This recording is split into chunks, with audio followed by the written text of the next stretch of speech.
How's it going, everybody? It's SaltyTreecko, and today we're going to be talking about Pokemon Home again. This time, instead of talking about the returning Pokemon, we're going to be talking about the existing Pokemon who are simply receiving new moves, like good old Charizard here. Also, I am not talking about the Hisui Pokemon, like I said in the last time. I have a video on my channel where I talk exclusively about those. You can check that out if you want to, but that's not that doesn't matter. So, first up, we have good old Charizard, who is getting Weather Ball, Scorching Sands, Roost, and Defog. Now, this is actually extremely good for Charizard, because Charizard has two sets that it really runs. One is the offensive Sun Sweeper that it runs in the higher tiers like OU, and especially with how good Sun is this generation, that's like fantastic for it, because Weather Ball was really its saving grace. It gets Scorching Sands back too, I can't talk damn, sorry, which is a nice move to hit Heatran.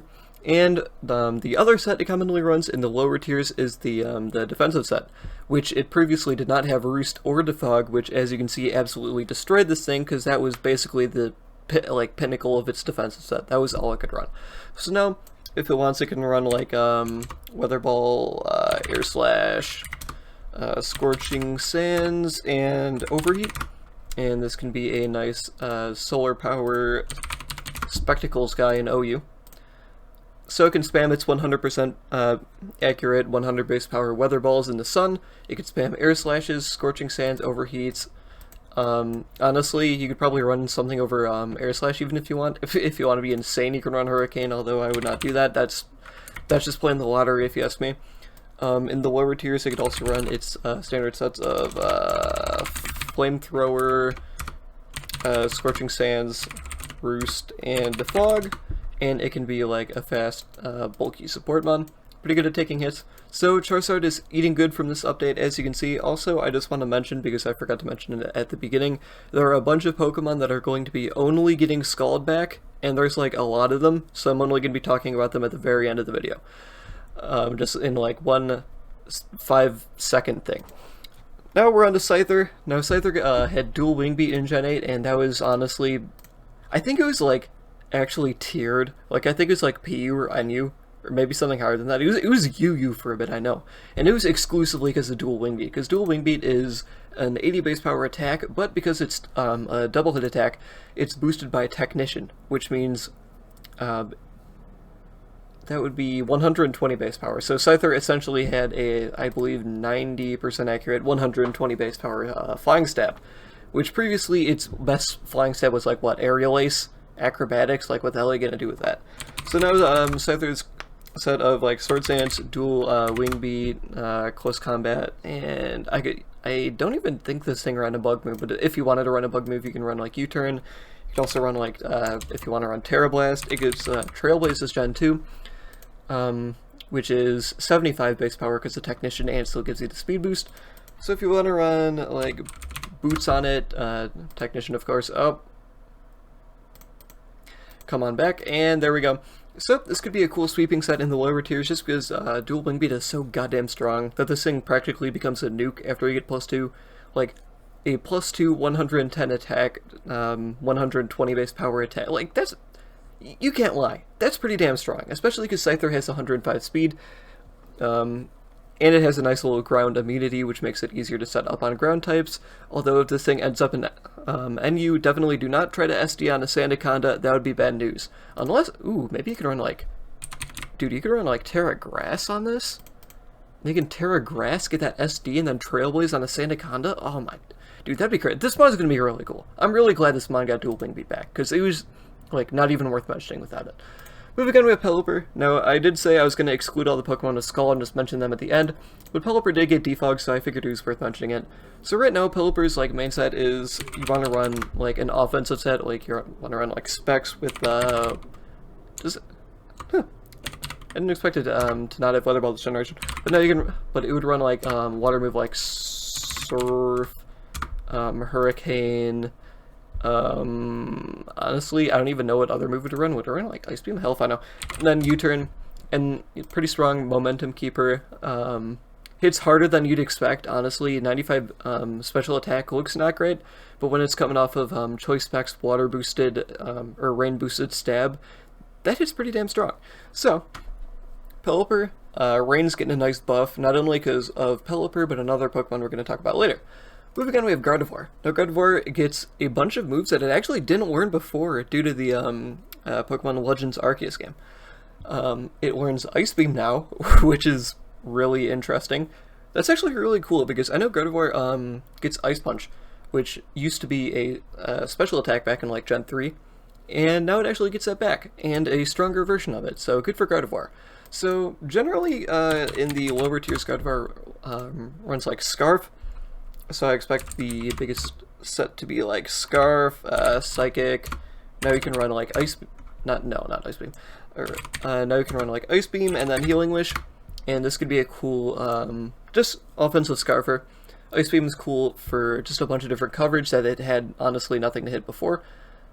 Like what you were gonna run like Focus Blast in the slot, which Focus Blast is good, but it's Focus Blast, and then Aura Sphere is weak as shit. I talked about this dichotomy before. When you're like this type and you're trying to get coverage moves, your option are miss 100% of the time or do like 30% damage with Aura Sphere. So having Ice Beam as a alternative option is also pretty good. And honestly, even if you want to, like, I feel like Gardevoir clicks Moonblast 90% of the time, it doesn't click Psychic.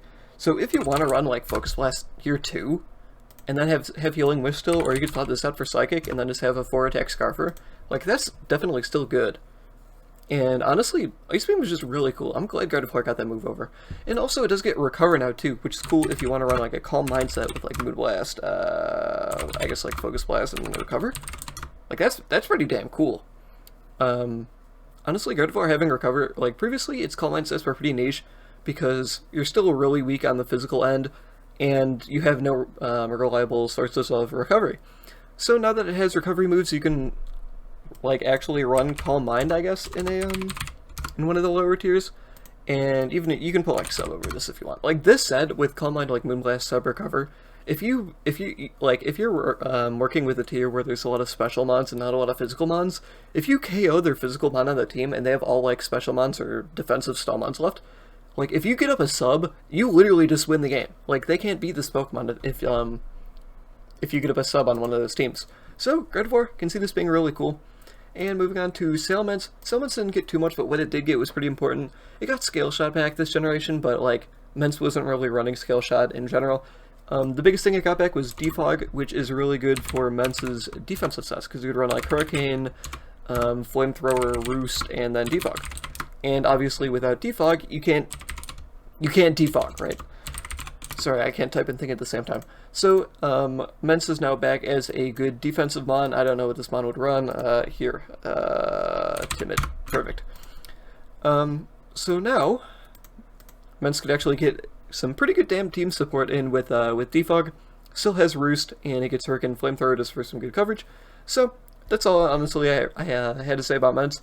And moving on to Garchomp, Garchomp gets Scale Shot back. Now, I just choked on myself there. I'm talking way too fast. Now, Garchomp having Scale Shot, EQ, and then, like, Stone Edge. This was a really common set back in Gen 8, and for good reason. This Pokemon is really, really, really good with Scale Shot, because once you get, like, Garchomp at 102 is a really freaking good speed tier, because you outspeed, like, all base 100 Scarfers, all base 90 Scarfers. So even just being at +1 from Scale Shot, even though Scale Shot isn't the most reliable move, it's still just a great move to have.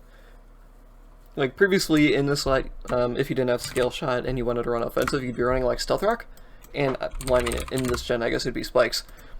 But this set with a Lomberry, and I just forgot what the move is called, Scale Shot. This is a pretty devastating sweeper if you can get up a Swords Dance. Because jeez, I swear to God, guys, I'm talking way too fast. My mouth is getting ahead of my brain. So, Swords Dance, Scale Shot, Earthquake, Stone Edge, I forgot what I was talking about. This could be a pretty potent offensive sweeper just because you get at that SD. Garchomp has good natural bulk, so it's hard to revenge kill. 130 attack +2 boosted and potentially a 125 base power move, although I'm just... Holy shit, I just realized. Oh, this mon's gonna be fucking broken. Oh no, I just realized. Holy shit. Loaded... Oh, okay. So, now that I have realized that loaded dice exists, I just realized how fucking insane this set is. Because Garchomp gets up a Swords Dance and now has a guaranteed 100 base power speed-raising dragon move to go with its Edgequake combination. This Pokemon's gonna be really fucking good. Oh my god. I just realized that. Man, okay, well, time to stop fucking fanboying over Garchomp and move on. Weavile's back, and unfortunately it does not get Knockoff back, but what it does get is Triple Axle and Throat Chop. Now, Throat Chop is still pretty weak, but it's better than Night Slash, and honestly, like, almost anything is better than Night Slash, but Throat Chop is just a little bit of a boost. Like, 80 base power, still bad, but better than 70. 70 is, like, pathetically weak. 80 is just weak. I had someone comment on my last video talking about how 90 base power isn't that weak. Like, look. In this day and age, like, come on, man, it is. Like, let's think about Triple Axle. Like, that shit, like, that's like a fucking 130 base power or something. And then you got Knockoff, which is like 110. And then you got stuff like Dracos that are getting thrown around. You get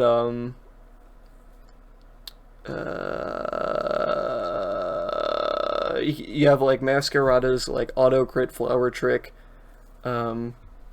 Like, just think about Roaring Moon, right? Like, that mon had to deal with base 80 base power moves. Everyone thought this shit was gonna get banned, but then its strongest stab move is fucking Jaw Lock or Crunch. And now this thing's just like, it's just good. Instead of being like ban-worthy, like, it's just good. Moving on, anyway, sorry about that little rant. Where was I? Oh yeah, Weavile.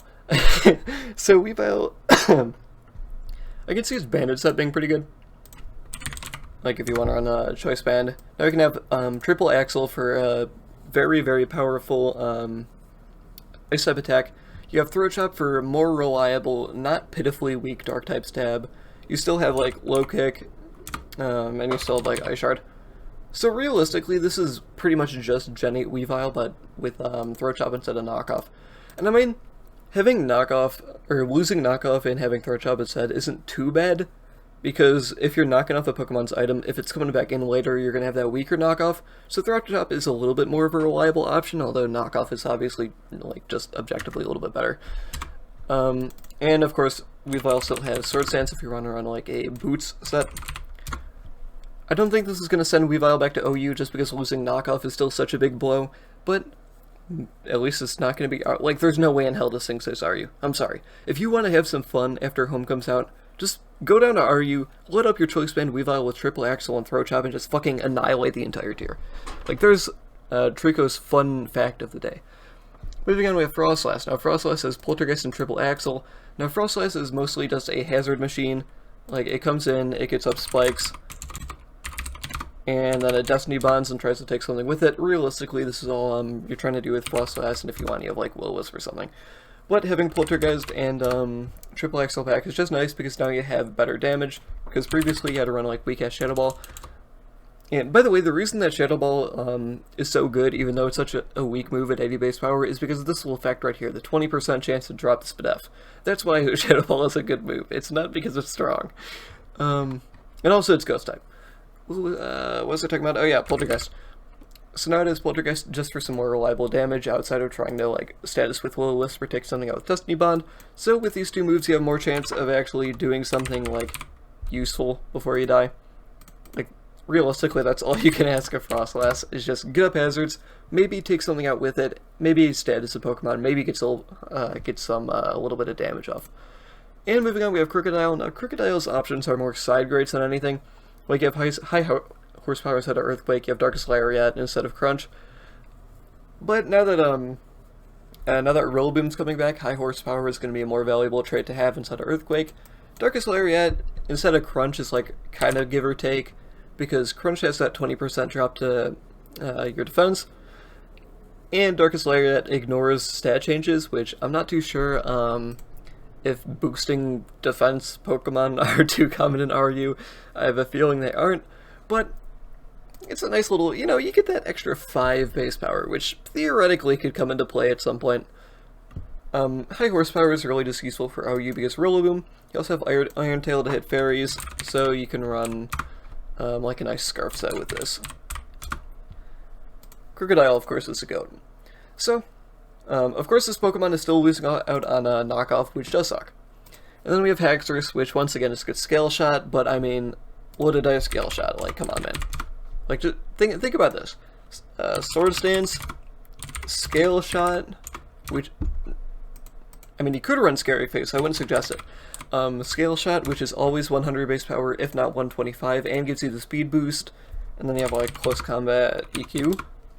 And you can run, like, other coverage moves, like, you have, like, Poison Jab, and you have, like, Rock Slide. This Pokemon could be really cool in, like, UU. I think it's, oh no, it is actually UU now. This Pokemon's going to be getting a pretty good buff because of that. Next up is Dragalge, who is getting Sludge Wave back for a nice, a little bit stronger, boost to its Poison Stab, although realistically you're going to be running Sludge Bomb on this anyway, just because funny Poison chance. The big additions are Scald and Flip Turn, and honestly mostly Flip Turn. Usually you're going to be running a set of like Sludge Bomb, Draco Meteor, Flip Turn, and like Toxic Spikes as a defensive pivot.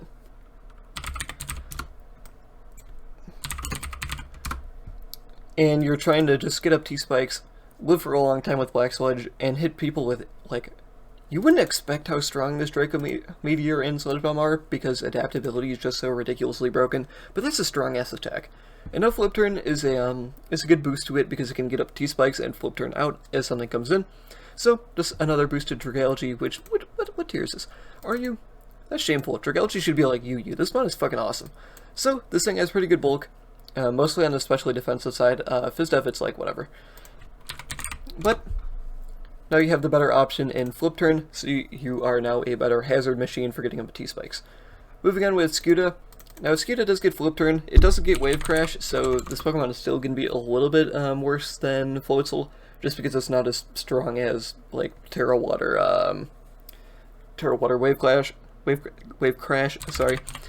Although it still does have Close Combat. It still does have Liquidation, and it still does have, like, Psychic things, I guess. So this Pokemon is still really good. The thing is, like, Floatzel exists, right? So you really don't need Barraskewda. But I guess if you want to run Barraskewda, you can. Because it has Flip Turn now. Yeah, good job, Barraskewda. I guess if you want a Rain Sweeper that has Psychic Fangs to hit Pex, like, go for it, but, like, just use Floatzel, man. Moving on, we have Pincurchin and Indeedee, which both get their respective terrain-boosted moves. Now, Pincurchin is just a little bit nicer for the extra damage. Basically, on both of these mons, you're still going to be running, like, Terrain Extender. Like, the whole point in running these is because you want the electric terrain. So you're going to be running some shit like this. It honestly doesn't even matter. Yeah, sure, whatever. The whole point of this Pokemon is to get up the terrain, and now it can do a little bit better of a job of that because it has a stronger move, which it can do things, I guess. Now, Indeedee is really good, because previously, if you want to run a Psychic Terrain team with, like, Armors or something, you have to run Indeedee on your team, because there's nothing else that gets Psychic Surge. So previously you were running, like, Terrain Extender, you were running like Psychic, Dazzling Gleam. Does this mon even get Focus Blast? It doesn't. What, like Shadow Ball and then like Healing Wish? And the thing with this set is, even with 105 special attack and you're getting boosted by Psychic Terrain, because you're pretty much forced to run Terrain Extender, like, you're weak as shit, right? Like, Psychic isn't gonna be doing shit. Dazzling Gleam and Shadow Ball are decent coverage options, but they're really weak, so this Pokemon ended up pretty much being dead weight to every Psychic Terrain team, but now that it can run Expanding Force, this Pokemon can become an actual threat again. And of course it's going to be a threat on its own in lower tiers, just because Expanding Force with, like, Choice Specs or Scarf is, like, so potent, but now it can actually do more than just be the Psychic Terrain machine on Psy-Terrain teams, which is good. Good job for you, Indeedee. Moving on, we have Copper. Now we have Big Copper Raj. Honestly, one of my favorite Pokemon to use. I think its design is ugly as shit, but honestly, I like it, so. Heavy Slam, you get Heat Crush now, you get Power Whip, and then you get, like, Super Power and, not Super Power, you get Super Power, and boom, you have a Navy Copper Raja. Congratulations. And then you got Heavy Metal. This Pokemon was my favorite Pokemon to run in any of the last generation, and I'm glad it's back. So now getting Heat Crash is a just good coverage option to hit other Steel types, and now you have Power Whip to hit Ground types too, which is good. If you want, you can run like Life Orb, Sheer Force with this, although if you're going to be running Heat Crash, I suggest Heavy Metal, just to make sure that Heat Crash is always 120 base power, plus then you don't have Life Orb recoil. because you would be taking it for a Mature Force anyway. And if you want, I believe this mon still gets Stealth Rock, so yeah, this Pokemon is going to be a threat in the lower tiers. Look out for it. And now it's the time to run through all the mon that get Scald back, including Toxapex, Slowbro, Slowking, including their Galarian forms, Vaporeon, Quagsire, and Gastrodon. They all get Scald now, and I am not happy with this change. Honestly, I think Scald is nothing but bad for the metagame, and encourages fishing and luck, and just trying to click buttons and brainless, thoughtless play. I don't like Scald. In case you haven't gotten that, I don't like Scald. Anyway, that'll be it for the video. This was a little bit more of a scatterbrained one, just because my brain is a little bit off today. My bad. Anyway, thanks for watching. See you later.